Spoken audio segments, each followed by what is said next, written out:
Je voudrais donc maintenant vous parler de la confiance et j'aimerais lire dans le livre du prophète Ésaïe 2 textes bibliques. Tout d'abord au chapitre 12, verset 2.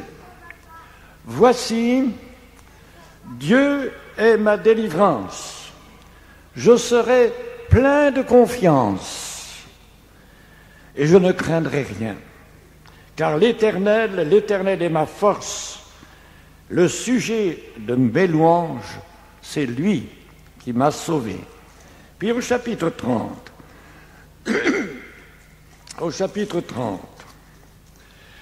et au verset 15. « Car ainsi a parlé le Seigneur, l'Éternel, le Saint d'Israël.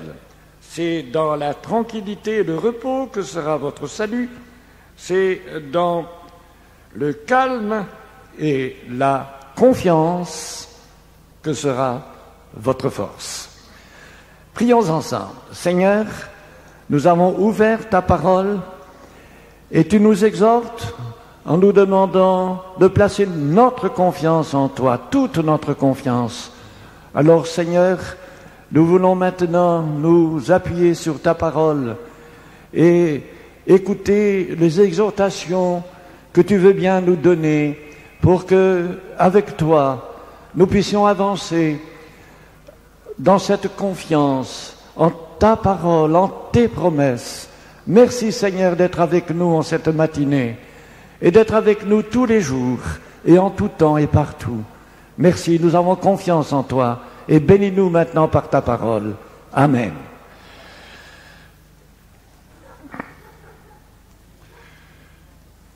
Il y a dans la parole de Dieu de nombreux exemples d'hommes de Dieu qui ont su au cours de leur ministère manifester leur confiance, leur totale confiance dans le Dieu qu'ils servaient. Et vous avez entendu parler de cet homme qui a succédé à Moïse et qui a fait entrer le peuple d'Israël dans le pays de la promesse. Josué, chef d'armée, mais aussi conducteur spirituel du peuple. Et vous savez qu'en entrant dans le pays promis, il y avait quand même des problèmes assez graves, car il y avait des ennemis qu'il fallait affronter, il fallait combattre, et en conséquence, il fallait mettre sa confiance en Dieu pour pouvoir être vainqueur sur toutes les forces ennemies. Et alors, je lis dans le livre du Deutéronome, au chapitre 31, une parole de Dieu adressée justement aux hommes de Dieu.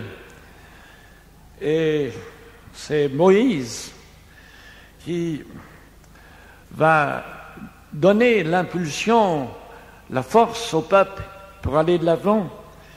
Et il y a là des promesses de Dieu qui sont importantes. Et c'est Moïse qui va recevoir d'abord les instructions pour aller vers la victoire. Puis c'est Josué qui prendra la suite et qui entendra les mêmes remarques. Et voici ce que nous lisons. « Fortifiez-vous et ayez du courage » au verset 8 du chapitre 31 de Deutéronome. « Fortifiez-vous et ayez du courage. Ne craignez point, ne soyez point effrayés devant les ennemis, car l'Éternel, ton Dieu, marchera lui-même avec toi. Il ne te délaissera point, il ne t'abandonnera point. » Et on retrouve ces paroles d'ailleurs dans le Nouveau Testament, dans l'Épître aux Hébreux, où il est dit que Dieu ne nous délaissera pas, ne nous abandonnera pas.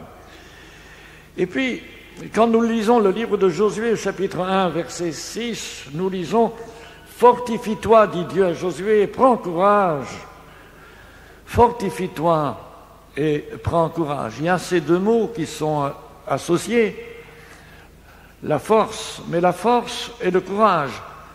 Mais la force vient de Dieu. Et c'est pourquoi nous sommes invités à placer notre confiance en Dieu. Et le peuple d'Israël va s'engager donc dans la conquête du pays. Et c'est avec confiance dans les promesses de Dieu et dans les paroles d'encouragement qui leur sont données que ces hommes à la tête du peuple vont aller de conquête en conquête jusqu'à ce que le pays leur soit acquis complètement. Puis, à ce moment-là, quand Israël est installé dans le pays, il va y avoir des ennemis qui viendront de l'extérieur.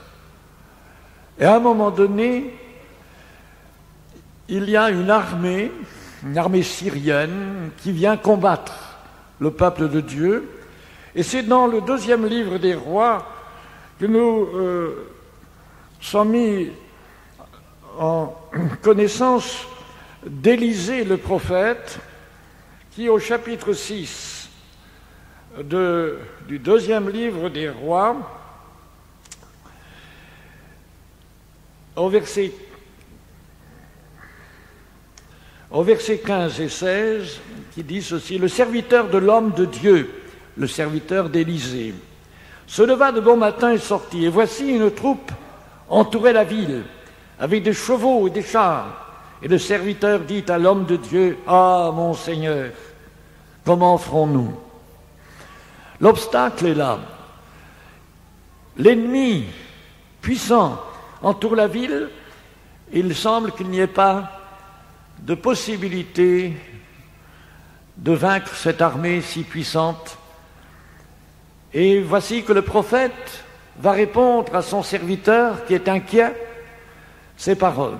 Il répondit: « Ne crains point, car ceux qui sont avec nous sont en plus grand nombre que ceux qui sont avec eux. » Élisée pria et dit: « Éternel, ouvre ses yeux pour qu'il voie. » Et l'Éternel ouvrit les yeux du serviteur qui vit sur la montagne, qui vit la montagne pleine de chevaux et de chars, et les chars de feu autour d'Élisée.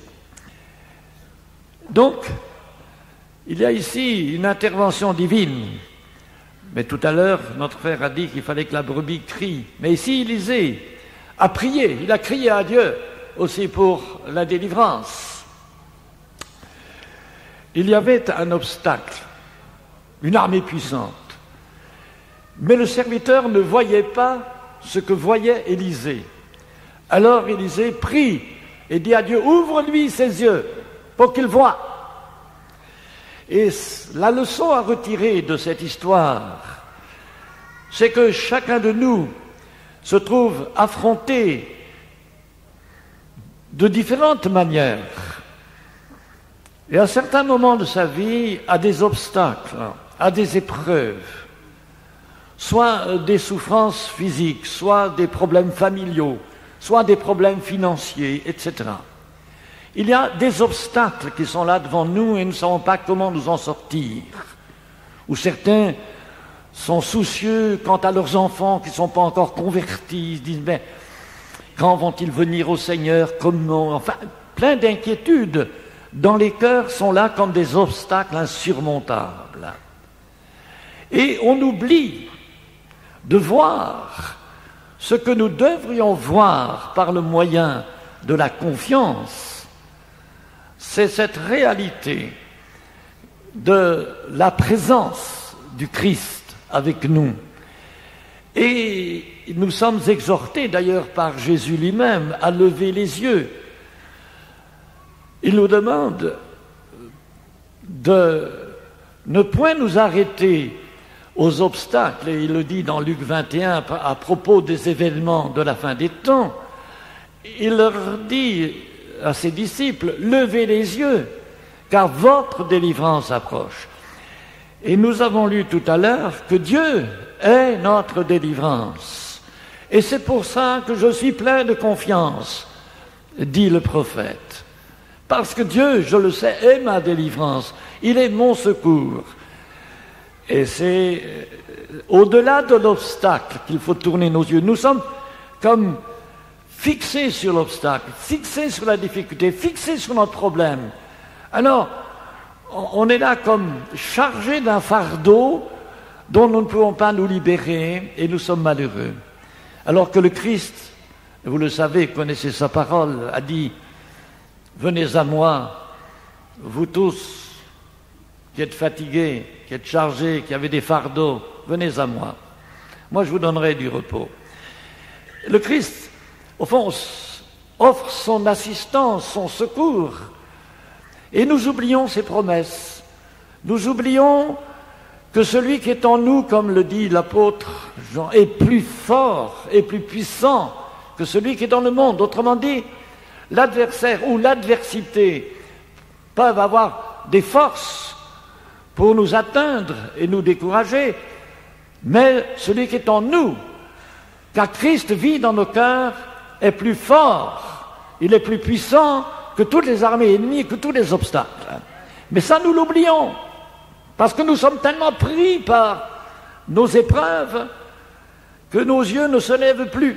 Jésus dit « Levez les yeux », mais nous sommes courbés vers la terre, et nous regardons nos problèmes, nous sommes attachés là aux choses d'en bas, et nous oublions qu'en haut, il y a une grâce excellente que Dieu veut nous donner, car toutes les grâces excellentes, tous les dons parfaits, dit l'apôtre Jacques, descendent du Père des Lumières, dans lequel il n'y a aucune ombre de variation, c'est-à-dire que, comme nous le répétons en nous appuyant sur l'Épître aux Hébreux, Jésus-Christ est le même hier, aujourd'hui et éternellement. Seulement pour nous, nous disons il est le même hier, et nous oublions qu'aujourd'hui aussi il est le même. Alors nous sommes toujours en bas avec les yeux fixés sur les obstacles et nous oublions de lever les yeux, de voir. Et Isaïe priant pour que ses yeux s'ouvrent.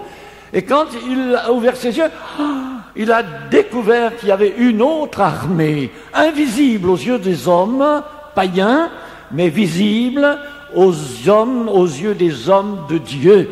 Élisée voyait et son serviteur a eu les yeux ouverts. Et pour que vous ayez confiance dans le Seigneur, il faut ouvrir les yeux sur ses promesses, sur sa parole, et ainsi, par les paroles de Jésus, la confiance viendra et grandira dans vos cœurs. Vous connaissez l'histoire de Daniel, et on pourrait citer beaucoup d'hommes de Dieu, mais je me résumerai simplement à quelques-uns. Daniel, qui était emmené comme esclave, lui aussi, à Babylone, et qui était au service du roi de Babylone. Et un jour, le roi de Babylone a fait une immense statue de sa personne et il a demandé au peuple de s'agenouiller devant et de l'adorer. Daniel a refusé. Alors, il a été jeté dans la fosse aux lions. Et c'est une réalité, ce n'est pas une histoire inventée. Quand nous allions en Inde en voiture, avec Matteo Maximov qui était là aujourd'hui, et René Zanellato, d'autres frères, nous sommes partis avec Dufour, nous sommes partis en Inde en voiture. C'est loin, 15 000 kilomètres, il fallait faire jour après jour. Mais en même temps que nous visitions les gitans dans chaque pays, que ce soit la Turquie, la Syrie, l'Irak, l'Iran, l'Afghanistan, le Pakistan, nous avons maintenant une belle œuvre avec des maisons d'enfants, des prédicateurs aussi, on en parle peu, mais ça existe au Pakistan, et en Inde, 15 000 km. Et nous sommes arrêtés en Irak. Et là, nous avons, puisque nous étions à Bagdad, la capitale, nous sommes descendus un peu plus bas, où il y a encore les ruines de Babylone. Il y a les restes des jardins suspendus qui étaient très réputés à l'époque. Et puis, un endroit, on dit, c'est là qu'était la fosse aux lions. Alors, vous lisez dans le livre de Daniel ce qui est dit à propos justement de l'intervention de Dieu en réponse à la confiance que Daniel avait placée en son Dieu. Voilà l'histoire dans Daniel au chapitre 6.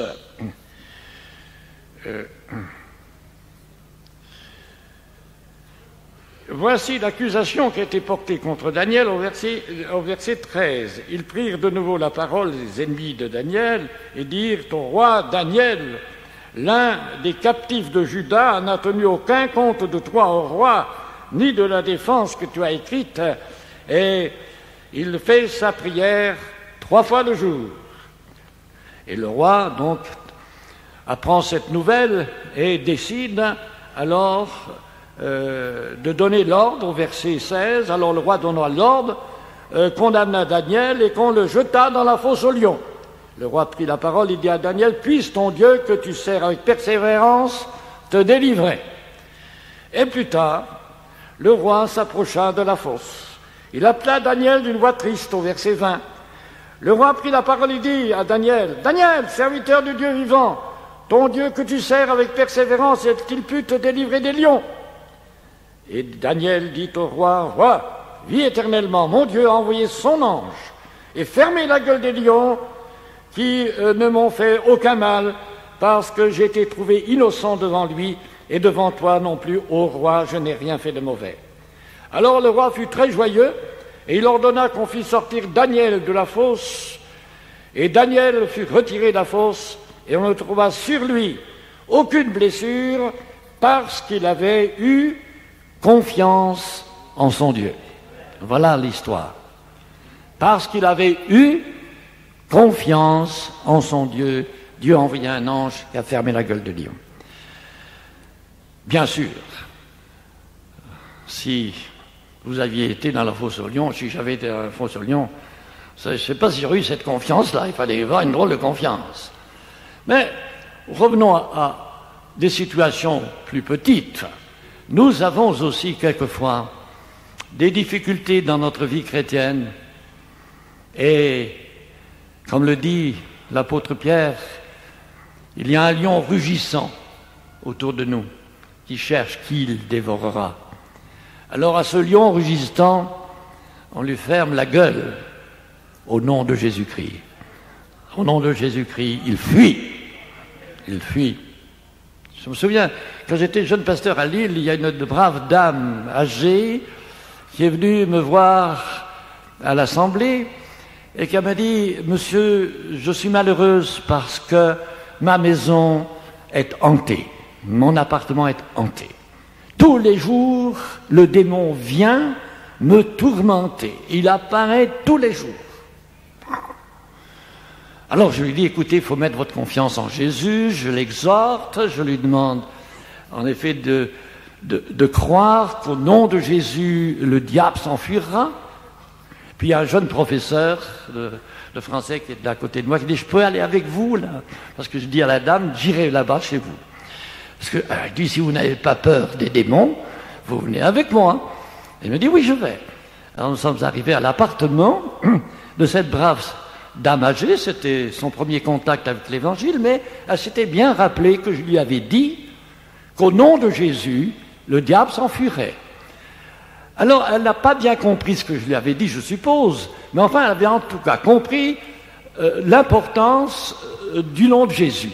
Alors, avec de la craie, elle avait marqué partout Jésus, Jésus, Jésus dans son appartement. Sur les murs, sur les portes, Jésus, Jésus. Et quand ça arrivait chez elle, elle dit, comment ça va, madame?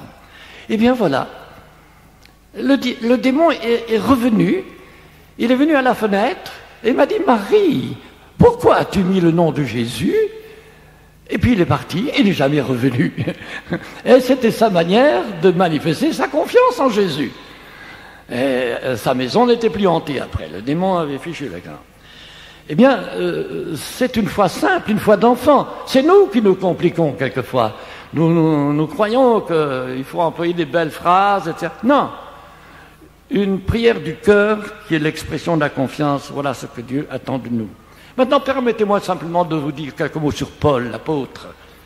Vous le savez, il a traversé bien des épreuves dans son ministère. Il a été mis en prison, il a été frappé, il a été flagellé. Et puis un jour, alors qu'il a été emmené à Rome pour comparaître devant le roi César, il y a eu une tempête sur la mer alors qu'il était emmené sur le navire vers Rome et le navire allait faire naufrage. Alors Paul a exhorté tous ceux qui étaient à bord du navire, il y avait du monde, il y avait des prisonniers, il y avait toutes sortes de gens. Et dans le chapitre 27 des Actes des Apôtres, il y a toute l'histoire du naufrage. Je ne vais pas en donner des détails, puisque vous avez l'occasion non seulement de lire, mais par les cassettes d'entendre le récit du naufrage. Et comme il y avait la tempête, ils avaient jeté par-dessus bord beaucoup de matériel du bateau pour l'alléger. Et au verset 21, il dit « On n'avait pas mangé depuis longtemps ». Alors Paul, se tenant au milieu d'eux, leur dit « Ô hommes, il fallait m'écouter et ne pas partir de Crète afin d'éviter ce péril et ce dommage. Maintenant, je vous exhorte à prendre courage, car aucun de vous ne périra, et il n'y aura pas de perte que celle du navire. » Un ange du Dieu à qui j'appartiens et que je sers m'est apparu cette nuit et m'a dit « Paul, ne crains point, il faut que tu comparaisses devant César. Et voici Dieu t'a donné tous ceux qui naviguent avec toi. » Et Paul ajoute « C'est pourquoi, ô homme, rassurez-vous, car j'ai cette confiance en Dieu qu'il en sera comme il m'a été dit. J'ai cette confiance en Dieu qu'il en sera comme l'ange de Dieu envoyé par Dieu me l'a dit. » Eh bien, cette confiance en Dieu, Paul l'a manifestée. Le navire, en effet, a fait naufrage à l'île de Malte, mais tout l'équipage a été sauvé.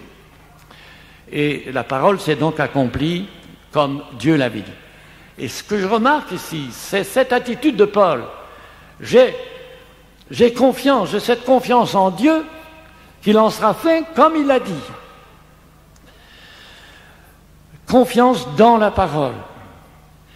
Et ça, c'est quelque chose d'important que nous, chrétiens, nous oublions parfois. Nous oublions la parole. Nous avons confiance, mais il faut une base, il faut une parole. Alors ici, permettez-moi de vous citer juste un exemple vécu pour que cela puisse vous encourager. Dans le psaume 91, il y a cette parole.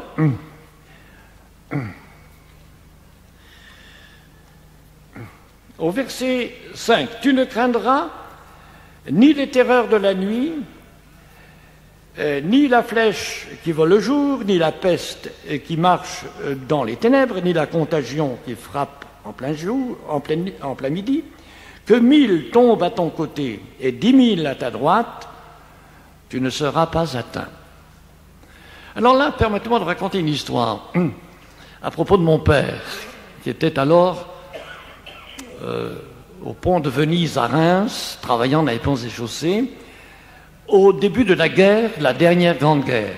Les Allemands étaient en train de bombarder la ville de Reims, les bombes tombaient, et cela au moment où justement les employés des ponts et chaussées devaient réparer un trou qui s'était fait par une bombe dans le port de Reims, donc au canal. Et puis, à cette époque, le scaphandrier qui descendait dans le fond avait toute une armure et il fallait accélérer sur la berge du canal une pompe pour donner l'oxygène au scaphandrier qui était relié à cette pompe par un long tuyau. Et voici que les bombes tombent et les deux hommes qui pompaient pour donner l'oxygène à Nénès, l'ouvrier qui travaillait dans le fond, fichent le camp. Ils s'en vont, mais il n'y a plus personne pour actionner la pompe. Nénès va mourir asphyxié. Alors, voyant la scène, mon père dit au Seigneur, tu as dit dans ta parole que si 1000 tombent à ton côté et 10 000 à ta droite, tu ne seras pas atteint. Seigneur, j'ai confiance en toi. Et il a couru vers la pompe et tout seul, il a actionné la pompe, tiré sur la corde pour dire à Nénès de remonter. Il a sauvé Nénès parce qu'il a eu confiance en son Dieu. Et pourtant, c'était un moment tragique. Il risquait la mort. Mais, par amour, il a été actionné cette pompe. Et le Christ, par amour, lui aussi, il a vu que nous étions morts dans nos offenses. Mais il est venu pour rendre à la vie nos cœurs qui étaient dans l'obscurité, nous avons manifesté notre confiance dans le Seigneur. Et maintenant, cette confiance doit être une confiance permanente dans notre vie chrétienne, confiance dans la parole de Dieu. Et l'apôtre Paul nous a donné beaucoup d'exhortations à propos de la confiance. Et le Seigneur, surtout, nous a laissé des paroles qui devraient nous encourager. Jésus a dit cette parole à ses disciples, que votre cœur ne se trouble point. Croyez en Dieu et croyez en moi. Une parole toute simple, mais qui veut nous encourager à ne pas vivre avec nos cœurs pleins de crainte et remplis de plaintes. On entend souvent des murmures. Vous savez, on est des gens comme ça. Quand il pleut trop, ça va pas. On a de la boue sur le terrain, c'est du mauvais temps, on se plaint. Quand il fait trop chaud, il y a la poussière qui monte. Ah, quel sale temps, regardez la poussière, on respire mal, tout le temps en train de se plaindre. Alors, permettez-moi de vous raconter justement, de vous lire du moins une histoire que j'ai trouvée dans un petit journal. Et c'est une histoire que raconte celui qui a fondé l'Armée du Salut, William Booth. Et il parle des chrétiens qui se lamentent toujours sur ce qui leur manque ou sur ce qui ne va pas, au lieu de compter les bienfaits de Dieu et de le remercier pour les multiples dons qu'il nous fait dans son amour. Et voici ce qu'il dit. Au cours d'une réunion chrétienne qui se tenait dans le Yorkshire, dans une partie de l'Angleterre, quelqu'un parla longuement des problèmes qu'il avait et de ses déceptions avec ses frères et sœurs dans la foi. On a aussi quelquefois des déceptions des frères et des sœurs. Il y a des critiques, il y a des choses qui se disent, et alors ça fait mal. Alors, un autre lui succéda à la tribune et dit « Je vois que le frère qui vient de parler demeure dans la rue des Plaintes. J'y ai moi-même habité quelque temps et jamais je ne me suis bien porté. L'air était malsain, la maison était malsaine, l'eau était malsaine, les oiseaux n'y chantaient plus, et moi-même j'étais triste et de mauvaise humeur. Mais j'ai déménagé. Je suis allé habiter la rue de la Reconnaissance. Et depuis lors, je me porte bien, ma famille aussi, l'air y est pur, l'eau y est pure, la maison est saine, exposée au soleil, les oiseaux chantent, je suis heureux du matin au soir. Eh bien, si j'ai un conseil à donner à notre frère, c'est de déménager. Lui aussi. Il y a beaucoup de maisons à louer dans la rue de la Reconnaissance, et s'il veut y venir, je suis sûr qu'il sera transformé. Et je serai moi-même très heureux de l'avoir comme voisin. Alors, dans quelle rue vous habitez, vous, mes frères et sœurs? La rue des Plaintes? Oh, ça va pas, celui-ci m'a fait mal. Ou dans la rue de la Reconnaissance. Oh Seigneur, merci de ton soutien, merci de ta force, merci de ta grâce, tu m'aides, tu me bénis. Changez de rue. Si vous êtes dans la rue de la Plainte, déménagez ce matin. Venez dans la rue de la joie, la rue de la Reconnaissance, la bénédiction de Dieu.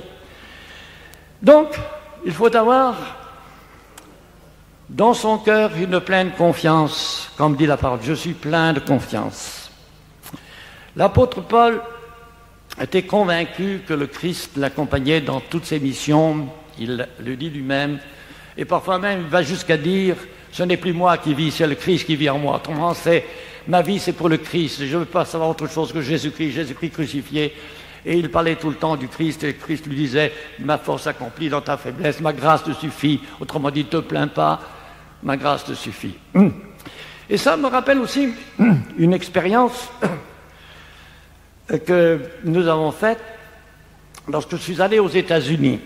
Bon, je suis allé une fois tout seul, avec ma petite mallette, avec mon billet qui m'avait coûté $99, c'était 500 francs environ.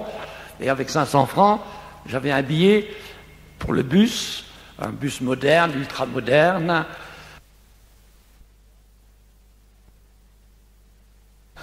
et qui permettait de voyager 24 heures sur 24 à travers tous les États-Unis et pendant 3 mois.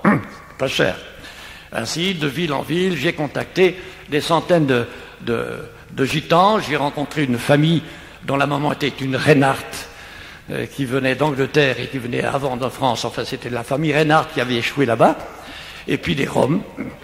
Mais la seconde année, je suis allé avec un manouche et un rhum, parce que j'avais promis que j'amènerais les deux groupes, parce qu'il y avait deux groupes en tout cas qu'il fallait atteindre. Alors j'ai dit, c'était Stévo, le vieux Stévo maintenant, il est âgé, et puis Félix, que vous connaissez, qui a interprété les Anglais. Alors je leur ai dit, voilà, j'ai reçu un don pour payer les billets pour aller, mais j'ai pas d'argent pour revenir. Si vous êtes d'accord, on va aller avec nos billets jusqu'à New York. Pour revenir, on lavera la vaisselle dans les hôtels, on fera quelque chose pour payer le retour.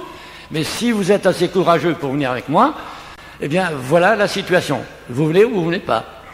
Tous les deux m'ont dit oui.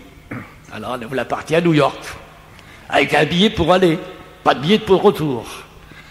Arrivé à New York, au bout de 4-5 jours, nous étions dans un hôtel chrétien de Suédoise, pas cher, enfin, nous avait logé gratuitement. Et puis, voilà qu'au bout de peu de jours, dans la même semaine, une sœur norvégienne, qui était devenue américaine, qui habitait New York, qui s'était occupée des petits-enfants gitans, vient nous voir à l'hôtel, dans la chambre, un matin. Et elle nous dit, mais mes frères, est-ce que vous avez besoin de billets d'avion? Tout surpris, on n'y avait rien dit à personne. Il n'y avait que nous trois qui savions qu'on n'avait pas de billets. Alors nous sommes étonnés. Mais pourquoi ça? Eh bien, voilà, cette nuit, le Seigneur Jésus m'a parlé. Oh, c'est encore une autre surprise. Oui, j'attendais un héritage à la fin de l'année, et puis je l'ai reçu. Puis cette nuit, le Seigneur Jésus m'a dit, tu vas aller trouver les frères qui arrivent de France, parce qu'on avait eu un contact avec elle avant, mais rapidement pour aller à l'hôtel. Tu vas aller trouver des frères de France, et tu vas leur dire, et tu vas leur payer des billets d'avion. Alors nous, ça nous a fait toc-toc, hein. On est content de savoir que Jésus s'occupe de nous. Alors elle nous a immédiatement emmenés, elle nous a posé la question, est-ce que vous avez vraiment besoin de billets d'avion? Alors on dit oui, on n'a pas nos billets de retour. Ben, venez avec moi. Elle nous a emmenés à l'agence et cache les billets d'avion payés. Pas besoin de laver la vaisselle, formidable. Mais ce qui était formidable, ce n'est pas le fait qu'elle a payé les billets d'avion. Merci Seigneur quand il pourvoit à nos besoins. Ce qui m'a touché, et touché nos frères, c'est que Jésus avait parlé à cette sœur dans la nuit et lui avait dit, va payer des billets d'avion. Et elle ne savait rien. C'est Jésus qui lui a dit. Et c'est pourquoi c'est très important de savoir et de ne pas l'oublier que tous les jours et à tout moment, Jésus est avec nous. Et même s'il ne nous parle pas directement, même si c'est un silence, le silence de Jésus ne signifie pas son absence. Il est toujours présent en toutes circonstances pour nous aider, pour nous secourir dans nos besoins. L'apôtre Paul a connu des épreuves. Je parlais tout à l'heure du naufrage. Mais Paul a été mis en prison à cause de sa foi. Et une fois, avec son compagnon Silas, Philippe, ils ont été mis en prison. Et les fers aux pieds, attachés là dans la prison, dans, j'allais dire leur cabine, enfin dans leur petite cellule. Qu'est-ce qu'ils faisaient là pendant la nuit? La Bible dit qu'ils chantaient des cantiques, qu'ils louaient le Seigneur. Ben moi j'aurais pleuré. Être en prison comme ça, dans de telles conditions. Mais non, eux, ils chantaient des cantiques, heureux d'être persécutés pour la cause de Jésus. Et dans la nuit, s'est produit un tremblement de terre, et croyant que tous les prisonniers s'étaient enfuis, le geôlier était apeuré, il voulait se suicider, et l'apôtre Paul a arrêté, nous sommes tous là, sois tranquille. Alors, se rendant compte qu'il y avait une manifestation divine, le geôlier dit, mais qu'est-ce que je dois faire pour être sauvé? La réponse de Paul, toute simple, crois au Seigneur Jésus et tu seras sauvé, toi et ta famille. Et l'apôtre Paul donc a exprimé sa confiance en Dieu par la louange. Je me souviens encore là d'une expérience avec les Gitans. C'est que nous avions des frères qui étaient partis à Madrid, en Espagne, pour annoncer l'évangile à leurs frères gitans. Et voici qu'arrivés à Madrid, ils ont une réunion dans une maison, il y a beaucoup de gitans qui viennent, la maison est pleine à craquer, il y a un paralytique. Et là, il y a donc les prédicateurs, Fatard, Chinine, Loquette, ils sont tous les trois là. Et au moment de l'imposition des mains, voici que le paralytique se met à marcher. Mais il y a tellement de monde qu'il ne peut pas circuler dans la maison. Il sort dehors, tout le monde sort dehors, il marche, il court. Mais les gars âgés qui sont dans les HLM, pas loin de là, ils voient ça, ils disent qu'est-ce que c'est que cet attroupement de gitans, qu'est-ce qu'ils font? Ils appellent la police. Et la police arrive. Maintenant, évidemment, la police ne sait pas ce qui se passe. Mais ils embarquent les trois prédicateurs, et brutalement, et les emmènent à la prison. Donc, un miracle, le paralytique marche, tout le monde est joyeux, voilà maintenant que la police embarque les prédicateurs. Remarquez qu'il y a là le miracle en présence de tous. Maintenant, notre mission change. Il faut reconnaître, vous ne voyez plus l'imposition des mains. Là, il y a une petite tente là-bas, tout seul, un petit peu perdu, au lieu d'avoir toute l'assemblée qui prie pour le miracle, alors, un petit coin là-bas, les malades viennent là-bas. Non, au début, c'était pas comme ça. On priait tous, puis Dieu faisait des miracles. Maintenant, il semble qu'il n'y a plus rien. La mission change. Mais il faut revenir. C'est pour ça que je pense qu'il faut revenir à la confiance. Jésus a dit, ils imposeront les mains aux malades, et les malades seront... Ben oui, ayons la confiance encore. Au lieu de mettre tous les prédicateurs là à genoux, et puis prier, et puis imposer les mains, et tout... Il n'y a plus rien. Non, retrouvons la confiance. Et revoyons les miracles de Dieu en nous appuyant sur les promesses du Christ. Ne nous laissons pas aller.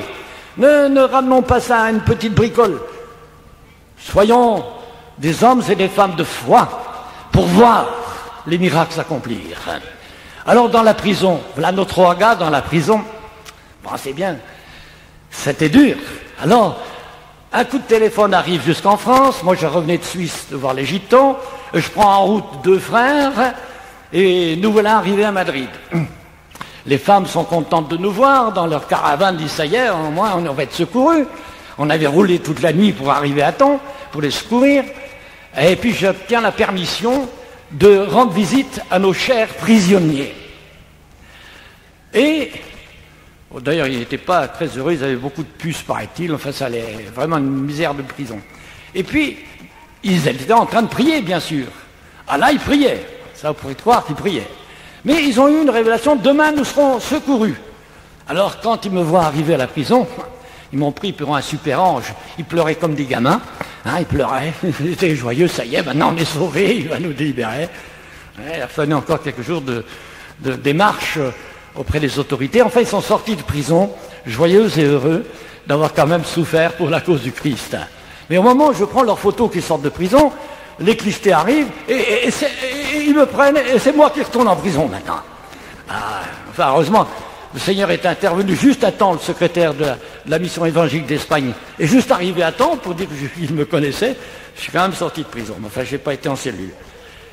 Mais il faut bien dire ceci, c'est que le Seigneur Jésus, il vient toujours au secours de ceux qui lui font confiance. Et croyez-moi, quand ils ont prié ses frères, c'est qu'ils ont fait confiance au Seigneur. Parce que, normalement, à cette époque-là, c'était l'époque de la persécution de Franco, ils auraient pu faire 3 ans de prison à cause de ce qu'ils ont fait de manifestations publiques.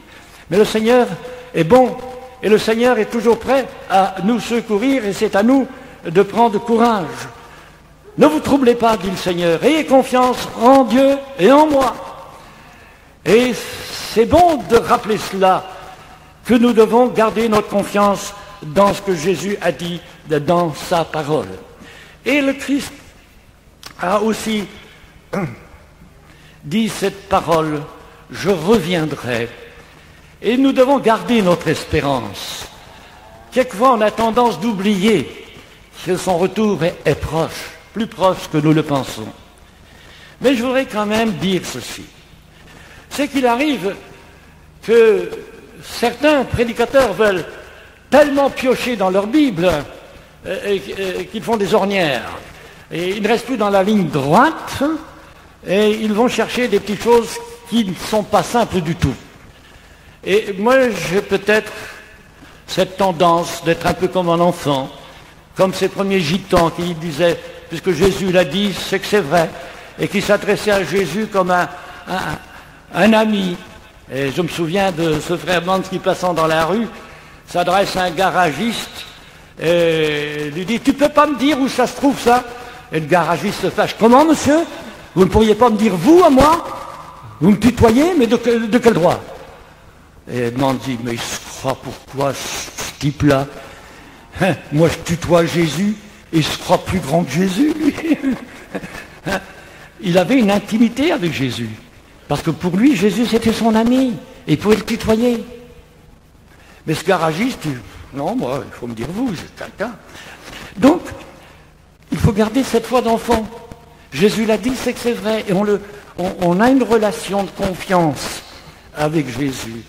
Et quand Jésus dit, je reviendrai, je vous prendrai avec moi, j'y crois tout simplement. Ça ne me complique pas, il va revenir, il va me prendre. Et puis quand je lis dans la parole de Dieu, dans Luc 21 par exemple, où Jésus va parler de Jérusalem qui sera libérée des nations, mais que les nations vont alors connaître, parce qu'ils vont attaquer Jérusalem, une angoisse, l'angoisse des nations. Et il va en parler. Mais il va dire à ses disciples, pour vous, quand ces choses commenceront à arriver, levez vos yeux en haut. Votre délivrance approche. Et nous laissons plonger quelquefois dans l'inquiétude parce que nous ne voyons pas notre délivrance. Nous voyons l'obstacle, mais nous ne voyons pas la délivrance par la foi. Et puis, Jésus va nous mettre en garde. Il dit, voyez, faites attention à vous-même. Ne vous laissez pas entraîner par les soucis du siècle. Il va donc donner des bons conseils à ses disciples. Et il va dire, car ce jour qui va venir, il va s'étendre sur tous les habitants de la terre comme un filet. Et il ajoute, mais vous, veillez et priez. Et ça, c'est dans Luc 21, c'est la parole de Dieu. Mais il faut que j'ouvre ma Bible, parce que c'est l'impression, quelquefois, lorsque je cite des versets et que je ne les lis pas, que ce n'est pas vraiment ces versets-là dans la Bible. Alors, moi, je préfère vous le lire ici dans le chapitre 21. C'est Jésus qui le dit. « Veillez donc et priez » Luc 21, 36. « Veillez donc et priez en tout temps, afin que vous ayez la force d'échapper à toutes ces choses qui arriveront et de paraître debout devant le Fils de l'homme. » C'est tout simple. D'une part, les choses arriveront, ça arrivera, Jésus l'a dit, et nous n'avons pas le droit de douter de ce que Jésus a dit. Et Jésus a dit afin d'échapper à ces choses-là. Il est bien dit échapper. Il n'est pas dit que nous allons être plongés là-dedans, mais que nous allons échapper à ces choses qui arriveront. Et de paraître debout, non pas courbés, non pas abattus, non pas affaiblis spirituellement, non pas tristes et moroses dans la rue des plaintes, mais dans la rue de la reconnaissance d'avoir reçu le salut, le pardon de nos fautes, joyeux dans la présence du Christ. Alors c'est ça, il faut rester debout devant la présence du Seigneur, dans la confiance, et ne pas perdre confiance dans le Seigneur qui nous a fait des promesses et que nous devons conserver dans nos cœurs comme des grâces précieuses que le Seigneur nous a données.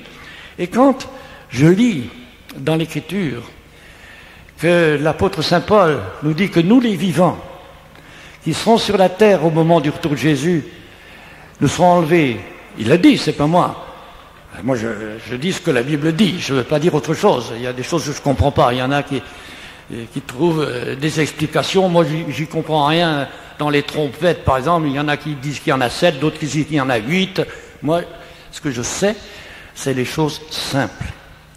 C'est que Jésus nous enseigne par l'apôtre Paul, parce qu'il dit, ce que je vous enseigne, je l'ai reçu du Seigneur. Il le dit pour la Sainte Seine et pour le reste, il a des révélations. Nous serons, nous les vivants, changés en un instant. En un clin d'œil, ça sera rapide. La ruine des nations sera soudaine, mais l'enlèvement sera rapide. Eh bien, nous serons transportés ensemble sur les lieux du ciel pour aller à la rencontre du Seigneur dans les airs, mais les airs. C'est bien marqué dans les airs. Et il y en a qui ne croient plus. Même dans notre mission, il y a des prédicateurs qui ne croient plus, qui vous disent on va passer par ces choses qui arriveront, on va connaître l'angoisse des nations, on va connaître ce qu'ils appellent la tribulation, on va passer là-dedans.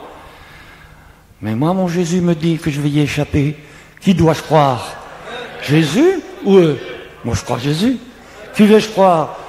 Les hommes d'aujourd'hui qui transforment les textes, ils les expliquent à leur manière, le mot avènement n'a plus la signification première. Hein. Et moi, je crois l'apôtre Paul, plutôt, qui me dit que nous serons enlevés sur les nuées pour aller à la rencontre. Où aura lieu la rencontre? Dans les airs, c'est marqué, où c'est les airs. Vous savez, à l'école biblique, des fois, je leur explique aux jeunes ce que c'est que l'univers. Alors, je leur montre, voilà, le soleil, et autour du soleil, il y a la Terre qui tourne sur elle-même, la Terre qui tourne autour du soleil, et le soleil, avec la Terre et les autres planètes qui tournent autour, tourne à son tour dans l'espace, et cela à la vitesse de 300 000 km/s d'après les calculs des scientifiques, et qu'il y a dans l'univers, non pas un soleil, mais des milliards de soleils, et qu'il y a des étoiles qui sont aussi des soleils, qui se situent à 15 milliards d'années-lumière, c'est-à-dire que pendant 15 milliards d'années, c'est impensable, à la vitesse de 300 000 km/s, on arrivera au bout. Alors, l'infini, vous pouvez l'expliquer, l'éternité, vous ne pouvez pas l'expliquer, moi non plus. Soyons assez simples, assez humbles. Si Jésus dit dans les airs, je ne sais pas où, je sais que c'est dans les airs, je ne sais pas où, mais je sais que Jésus y sera, et c'est le principal. Hein? C'est ça qui compte.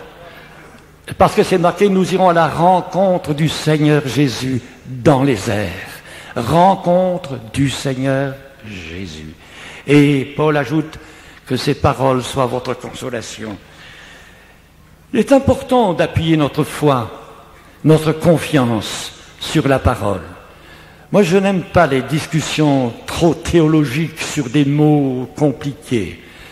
Moi, je suis tout simple comme un enfant. Jésus a dit, je reviendrai, je vous prendrai avec moi, j'ai confiance. Il va me prendre. Il dit, je reviens bientôt, je crois que ce qu'il a dit, c'est vrai. Il dit dans sa parole que nous irons à sa rencontre dans les airs. Après, on viendra avec lui et les anges, oui, mais tout ça se fait dans l'avènement qui comprend plusieurs périodes peut-être plus courtes qu'on l'imagine, plus rapides aussi qu'on l'imagine. C'est un rabbin qui en Israël, j'ai eu le plaisir d'aller souvent en Israël et de rencontrer des rabbins. Même avec mon ami Kosman, qui était pasteur de l'Assemblée évangélique, on a eu une rencontre avec une vingtaine de rabbins, dont des uns étaient très âgés, et on parlait bien sûr des prophéties concernant la venue du Messie, de Jésus. Et il y en a qui disaient, oh mais oui, quand le Messie va venir, il va y avoir des événements, ça se produira en 4 semaines, ou 4 jours, ou 4 heures.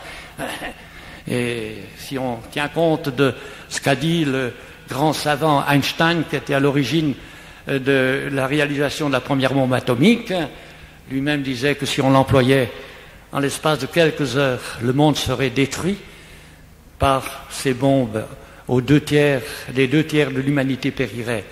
Et quand il y a eu la rencontre entre Gorbatchev, qui était alors chef de la Russie soviétique, et Bush, le président des États-Unis, sur un bateau de guerre dans la Méditerranée, ils ont décidé de diminuer la puissance de destruction. Ils ont dit, nous avons le pouvoir de détruire 12 fois la Terre. Vous vous rendez compte, la puissance. Mais voilà, maintenant on va diminuer, on va la détruire seulement 6 fois. C'est déjà assez. Vous vous rendez compte, les hommes, comment ils sont bizarres. Mais ça, c'est les hommes, les calculs des hommes. Ce que je regarde, c'est la parole, il y aura de l'angoisse chez les nations. Mais quand on veut me dire à moi qu'on va connaître cette angoisse, moi je dis non, moi je suis chrétien. J'ai pas d'angoisse dans mon cœur, moi j'ai pas de crainte, donc je suis pas dans l'angoisse des nations. Moi je suis dans la joie de l'espérance du retour de Jésus-Christ et je l'attends avec confiance et avec simplicité. Alors je voudrais terminer, j'ai pas fait attention à l'heure, mais j'ai besoin aussi personnellement de renouveler ma foi en lisant les textes bibliques et je vais en lire avec vous si vous voulez bien, vous rappelant aussi de cette parole du Christ à ses disciples qui étaient un peu découragés parce qu'ils avaient appris qu'il allait mourir. Il leur a dit, prenez courage car j'ai vaincu le monde. Autrement dit, il leur dit de prendre courage, mais en même temps, ayez confiance en moi, parce que moi j'ai vaincu déjà le monde. La victoire est de mon côté, alors ayez confiance en moi et prenez courage, moi je ne vous abandonnerai pas. C'est ce que le Christ a voulu leur dire. Et maintenant j'aimerais lire dans le psaume 13, si vous pouvez suivre avec moi, pour ceux qui savent lire, dans le psaume 13, verset 6. Juste quelques versets et je termine.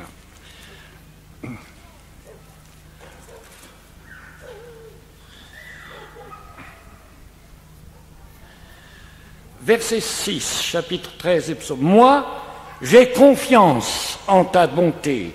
J'ai de l'allégresse dans le cœur à cause de ton salut. Je chante à l'Éternel, car il m'a fait du bien. J'ai confiance. J'ai confiance. Est-ce que tu peux le dire ce matin? J'ai confiance en ta bonté. C'est ça l'important. Pour le reste, laissez tomber les discussions théologiques. Ayez confiance. C'est tout ce que Jésus aussi vous demande. Et puis, pardon, je répète encore une fois, la lecture de Ésaïe chapitre 12. Chapitre 12 d'Ésaïe. C'est des paroles qu'il faut apprendre par cœur, c'est des versets qu'il faut apprendre par cœur. Apprenez-le par cœur, Ésaïe 12, verset 2. Voici, Dieu est ma délivrance. Je serai plein de confiance et je ne craindrai rien. Car l'Éternel est ma force. Et le sujet de mes louanges, c'est lui qui m'a sauvé. Et encore cet autre verset, dans Ésaïe toujours, chapitre 30, Ésaïe 30, verset 15, la deuxième, oui. Car ainsi a parlé le Seigneur, l'Éternel, le Saint d'Israël, c'est dans la tranquillité et le repos que sera votre salut, et c'est dans le calme et la confiance que sera votre force. La force du chrétien, c'est dans la confiance qu'il place en Jésus. Il ne regarde plus à lui-même, à ses misères, il ne regarde plus au conflit qu'il y a à l'extérieur, il a les yeux sur Jésus. J'aimais bien quand il y avait la banderole ici en haut, ayez les regards sur Jésus. Nous avons trop souvent les regards sur nos obstacles, sur les autres, au lieu d'avoir les regards sur Jésus. Éphésiens 3.12, 2 versets dans le Nouveau Testament, et ça sera terminé donc pour notre méditation. Dans les Éphésiens, au chapitre 3, et au verset 12.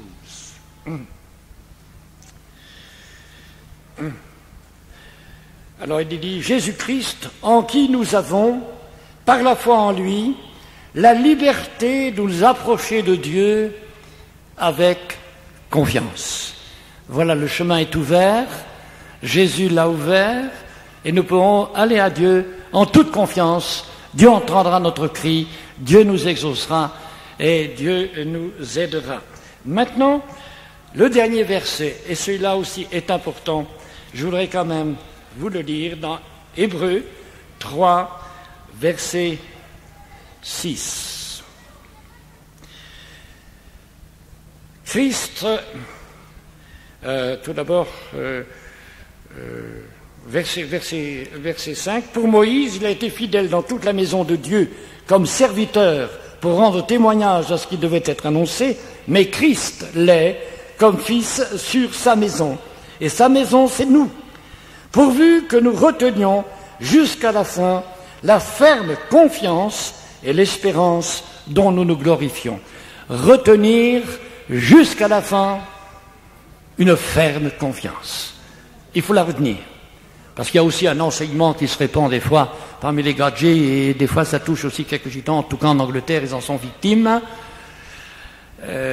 Comme ils sont victimes de ceux qui annoncent que Jésus ne reviendra qu'à la fin du millénium, c'est-à-dire dans 1000 ans. Alors, 1000 ans, moi je serais déjà mort, et vous aussi. Hein. Alors, heureusement qu'on attend pour maintenant. Mais il y en a aussi qui disent, non, quand on est sauvé pour toujours, vous pouvez faire les 400 coups, toujours rare, quand vous manquez de gaz, et puis etc., enfin, tout ce que vous voulez. Non, la Bible dit que nous serons de sa maison si nous retenons notre ferme confiance jusqu'à la fin, afin que nous retenions fermement notre confiance jusqu'à la fin. Alors c'est pas seulement la confiance d'un jour, c'est la confiance de tous les jours. Et il ne faut pas fléchir dans cette confiance. Parce que souvent, si nous sommes faibles chrétiens, c'est parce que nous avons perdu la confiance. Et nous essayons par nos efforts, par toutes sortes de moyens de nous en sortir. Dites-vous bien que Jésus vous aime plus que vous l'imaginez. Et j'ai bien aimé cette petite histoire de notre berger qui a gardé le troupeau, mais qui n'a pas entendu la petite brebis perdue crier. Et lui, il aimait sa petite brebis, mais la brebis n'a pas crié. Jésus nous aime tous, mais si nous n'avons pas confiance en lui, comment voulez-vous qu'il s'occupe de nous? Si vous n'avez pas confiance en Jésus, vous perdez tout. Alors gardons la confiance en Jésus. Ne vous laissez pas troubler par toutes sortes d'enseignements qui voudraient enlever votre confiance, votre paix intérieure, votre espérance. Soyez simple, comme la Bible nous le demande. Ayez confiance en moi, dit le Seigneur. Et je voudrais simplement maintenant vous aider. Peut-être certains ont perdu la confiance.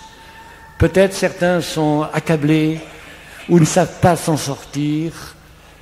Et ils ont les yeux fixés sur leurs obstacles, sur leurs problèmes. Ils ont oublié de fixer leur regard sur Jésus, qui lui veut les aider, qui lui veut les secourir, qui est présent avec eux.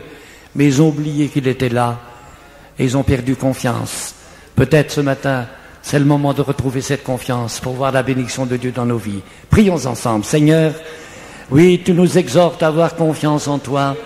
Et parfois, Seigneur, quand nous sommes dans la lutte, dans la difficulté ou dans la peine, nous te délaissons, nous n'avons pas confiance. Nous oublions de nous confier en toi. Pardonne-nous, Seigneur. Pardonne nos incrédulités parfois. Oh oui, Seigneur, renouvelle en nous la confiance dans ta parole. Renouvelle en nous la confiance dans ce que toi tu as dit. Et nous voulons être comme les petits enfants. Parce que tu nous as dit, si vous ne devenez pas comme les petits enfants, vous ne pouvez pas être mes disciples. Seigneur, comme des petits enfants, nous nous approchons de toi. Nous venons à toi. Nous avons confiance en toi. Nous nous attendons à toi. Oh Seigneur, oui, chacun de nous a des problèmes, mais tu veux, Seigneur, nous aider.